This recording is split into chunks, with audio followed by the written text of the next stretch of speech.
जय हिंद दोस्तों।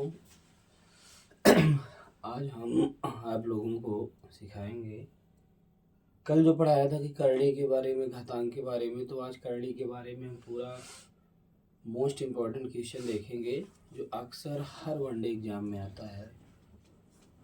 कोई भी वनडे एग्ज़ाम हो उसमें हमेशा ज़्यादातर पूछता है। तो उसके जो जितने भी टाइप हैं आज हम सारा टाइप आज हम कंसेप्ट क्लियर करा देंगे, एकदम बेसिक से, एकदम स्टार्टिंग से। आप लोग वीडियो देखिएगा कैसे शुरुआत करते हैं। अगर कोई संख्या देखिए, पहला जो टाइप हो गया, अगर कोई संख्या दिया गया है कि जैसे कोई भी अगर है, हम कह रहे हैं कि जैसे ये 12 है, फिर ये रूट 12 हो गया है, फिर ये रूट 12 है।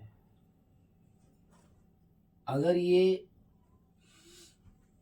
अनंत बार है अगर ये अनंत बार है तो इसको कैसे सॉल्व करते हैं ये ध्यान से देखिएगा कि जो भी संख्या दिया है, जो भी संख्या दिया होता है, हम उसका गुणनखंड करते हैं और ऐसा गुणनखंड करते हैं कि जिसका जब दो गुणनखंड करेंगे तो उसमें जो संख्या दिया रहा है उनका अंतर एक होना चाहिए।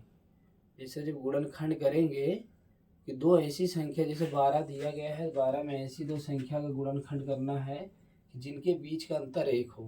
जैसे 3 चौक 12, देखिए यहाँ पे हो गया 3, ये हो गया 4, तो इन दोनों के बीच के अगर अंतर की बात करेंगे एक आएगा, तो क्या वो 3 चौक 12, इसमें जो बड़ी संख्या होती है वही हमारा आंसर होता है।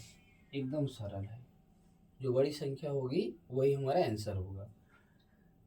इसी तरीके से एक और देखिए सवाल, कुछ नहीं करना, बहुत सिंपल है। देखो, अगर इस तरीके से कभी कह दे कि जैसे 30 हो गया है, फिर ये 30 है, फिर ये 30 है, यही बात डट डट डट डट इनफाइनाइट अनंत बार है, तो हम कैसे सॉल्व करेंगे। अभी बताया गया था कि ऐसी दो संख्या का गुणनखंड करेंगे जिसका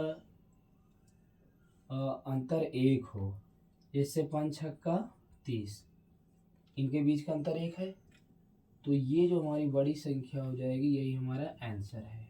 कुछ नहीं करना, एकदम सिंपल, केवल प्रश्न देख के ही तुम सवाल कर सकते हो। फिर इसके बाद एक और आप लोगों को सिखाते हैं, जैसे अगर कभी कह दे कि अगर दे दे 72 कह देते हैं, ये 72 है, ये भी 72 है,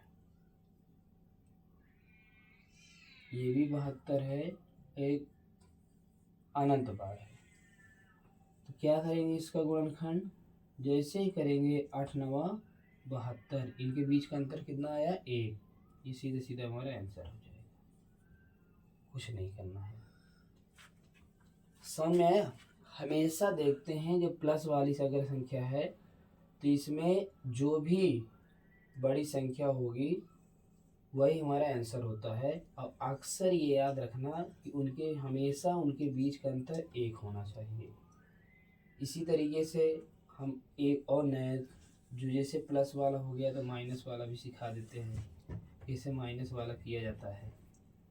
अगर माइनस में रहेगा, जैसे माइनस में हो गया 56 है, फिर माइनस का ये तुम्हारा हो जाए 56, फिर माइनस का ये हो जाए 56,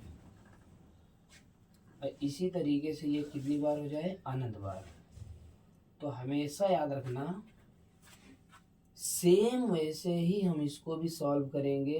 इनका ऐसा गुणनखंड करते हैं जिनके बीच का अंतर एक हो। जैसे 7 8 56, जो माइनस वाली कंडीशन होगी उसमें जो सबसे छोटी संख्या होगी वही हमारा आंसर हो जाएगा। याद रखना, उनके बीच का अंतर हमेशा एक होना चाहिए। फिर देखिए एक और समझा रहे हैं, अगर जैसे कोई कह दे 72, फिर हम कह रहे हैं 72, फिर कह रहे हैं 72, ये कितनी बार हो गया, अनंत बार।